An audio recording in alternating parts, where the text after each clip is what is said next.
Success leaves clues. There's not a bunch of different things that you need to do. You need to do what you already know. This stuff is simple, not easy. Simple though. That's why you're going to hear the same messages over and over again because success leaves clues. So you want to be successful in any of the areas of your life, you should probably just start listening to a couple of these things. Lisa Nichols just gave you a couple more things. One, stop playing it small, stop playing it safe, going after your dreams. What would you do if you know you couldn't fail? What would you do if you know failure wasn't in the picture? Like you probably live a different life. You'd probably take some more risks, some more chances going after the things you want in life, wouldn't you? But maybe that failure part, maybe that negative self-talk, maybe those are the things that hold you back. Maybe you got some limiting beliefs. Something she said in there that I hear all the time. Oh, it's not the right moment, right? The perfect moment. I hope you all know by this time being on these calls. There's no such thing. There's no such thing as the perfect moment. There's no such thing as the right moment. Life will always life. I hope you understand that. Hope you understand that like there's not this time where it's like, oh, everything's just perfect and now I can go after my dreams. It'll never happen. Whatever the adversity is that you're challenged with right now, it will continue to challenge you until you make a shift, until you take some action, right? Like that's the key. So don't be one of those people that falls into the trap of, oh, I'm just waiting for the right moment. I need to, once I do this, then that. Once this happens, then this. It's not how life works. It's not how we go after our goals and dreams. That's not how we get to the life we don't need a break from. It's daily, it's every day, it's whatever comes your way. You have the capacity to handle it, but you are moving in that direction. You're not sitting and waiting. So keep that in mind. Three things she said. Number one, get some clarity. How many times we got to say it? Clarity is everything. Do you know what you want? Not what you think you want. Like not what you think the world says that you should want. Like, do you know what you want? Because what you want might be completely opposite of what you're doing. And maybe you're just too scared to go after it or whatever the case is. Like she said, maybe, right, the thing that you actually want, you really just you don't even want to tell yourself that's what you wanted because then you'll see how far away from it you are. You'll start to understand how much you have to do. You'll start to rationalize the person you need to become in order to get that. So maybe you've now just kind of, softened your dream a little bit. But whatever your dream is, ladies and gentlemen, you need clarity around it. You need to get clear on this is what I want. This is where we're going. This is the destination. This is what life looks like. This is what I want. All right. You might not be able to see it all right now. And if you can't, then you need to spend time with yourself. Cut the noise, cut the family noise, cut society's noise, cut the social media, cut what your friends are saying, cut it all out and spend time with yourself to think about what you want, that thing that's burning in you. You got to get clear, y'all. Can't stress that enough. Everybody that's successful will tell you the exact same thing. If you don't know what you're fighting for, you're not going to fight. If it's just some haphazard, I want to live on a beach for the rest of my life. That doesn't fire you up. That's not what your soul wants. That's not what your soul wants. That's what your tired mind wants. You want some relaxation because you've been in survival mode because you've been right in that place, but that's not what your soul wants. That's why it doesn't fire you up. That's why most people don't get it. You don't know anybody that said, I just want to live on a beach for the rest of my life and get away from that actually do that. They might take a vacation here and there, but they don't live that life because that's not what we're designed to do or be. That's a response to being in survival too long. But either way, you got to get clear. Second thing she said is own your gifts. Do you know your gifts? Have you identified your gifts? A lot of times, again, we attach our job, what we do for work, what we've been doing as our gift. That's not necessarily your gift. That's a place you get validation. That's a place that you might feel good about what you're doing, but that might not be your gift. There might be something inside of what you do that is your gift. Have you identified that? Have you identified what you are good at? It's a when I coach people through how to get to their purpose, because that's a big question for people. I don't know what my purpose is, right? Well, number one, like you got to be moving in a direction in order to figure out any of these things. You can't just be sitting there and think your purpose will just fall on you. It's not the way it works. But one of the keys of when you want to identify your purpose, you have to understand what are you good at? What are your gifts? What did God bless you with that he didn't bless other people with? What's innately easy for you that's hard for others? That's a gift. And everything that you want to become or like it's already in you. The life you're trying to live, like you already have, God already gave you the gifts inside of you. It's just have you identified them? Do you know what they are? Do you put them to work? Do you work them out? Right? This is important. So you got to understand your own gifts. She said, build on what you have, build on what you already have, and you'll be able to get to that life you don't need a break from. The last thing she said, take bold action, reframe fear. We just talked about that on Monday, right? The reframing of something. How do you change the context of what you're looking at? So, sure, you're going to have some fears. You're going to be scared on some things. There's going to be some things that make you feel a bit uncomfortable. Again, that lets us know you're trying, that you're working towards something, that you want something. That's natural. The thing is, you can't let the fear stop you. You can't let fear stop you from moving. You have to reframe it and say, oh, this fear is great. That means I'm heading in the right direction. Oh man, the fact that I'm actually, imagine if you walked through life and you weren't scared of anything.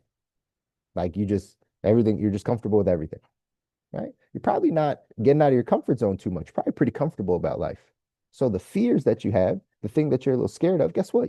Just do it anyway. Like go through it. That means you're alive. That means you're trying.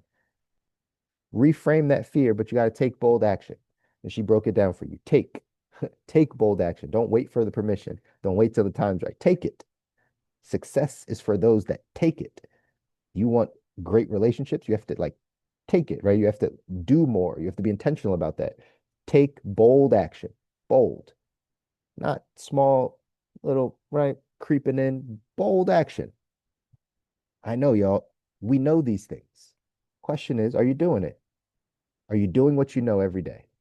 Are you taking bold action towards your goals? Do you lock in on what your gifts are? Most importantly, are you clear? Do you have clarity? I went to this chapter in 177 Mental Toughness Secrets of the World Class because a lot of times all of this comes down to us not seizing the opportunities that are in front of us, the things that hold us back from taking hold of the life that we want, seizing the opportunity, right? One of my one of my clients, I used to always give her the acronym for POUR, right? Poor is a mindset, right? Like poverty is a mindset. Money isn't even real. Money is like an energy. It's a tool, right? That's a whole different conversation. But I used to give her the acronym for POUR.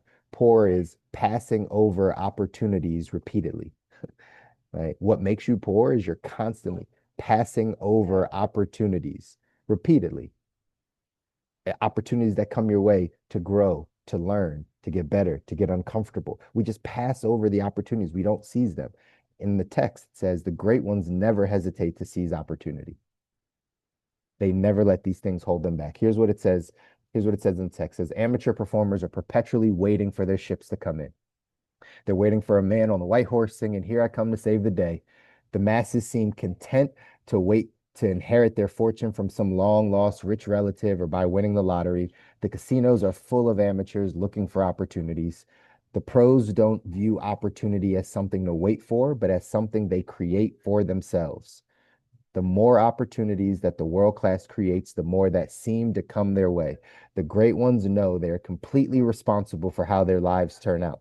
Say that again. The great ones know that they are completely responsible for how their lives turn out. Average people keep hoping luck and circumstance will favor them. Meanwhile, the champions are out impacting the world. At the heart of this difference in philosophy is a lack of fear. The great ones are unafraid to fail at a new opportunity. They see opportunity as a game that must be played now while there's still time left on the clock. If they fail at the game, they move on to a new game. They just keep playing until they win. Amateurs are so paralyzed by the fear of losing that they never get in the game. As a result, they never develop the courage and confidence to play at the world class level. Security to the middle class is much more important than seizing opportunity. Again, say that again. Security to the middle class is much more important than seizing opportunity. But like happiness, security cannot be sought directly. Security is an illusion created by the masses to justify not taking risks and fulfilling their potential.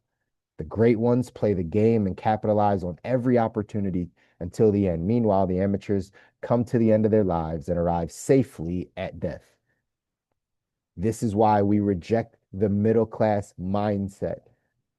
If that's what you're around, if that's what you've been around, it's likely you have some traces of this in your thinking process.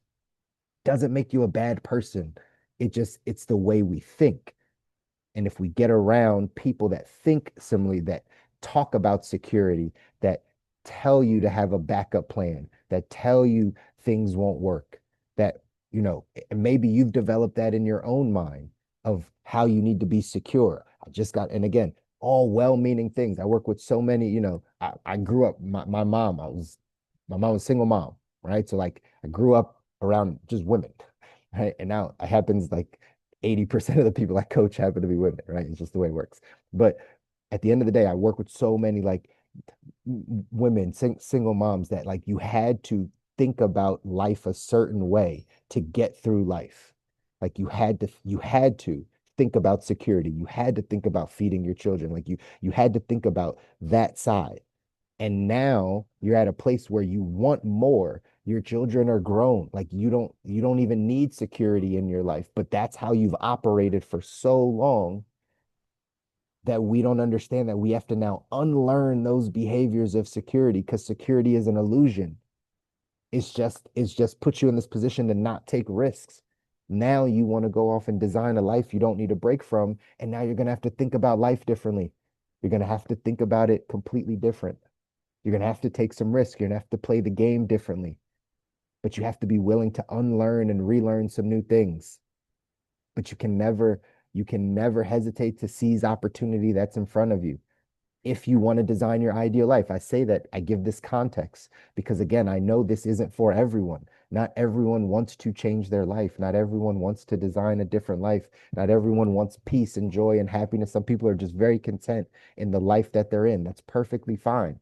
But if that's not you, if you're the person that wants more, you want better health, you want better relationships, you want better money, you want more time freedom, you want more peace and happiness and joy and fulfillment and all the things, you know that there's more for you, then you have to start adapting these things of I'm gonna seize opportunity, no matter how scary it is, no matter how much I have this fear.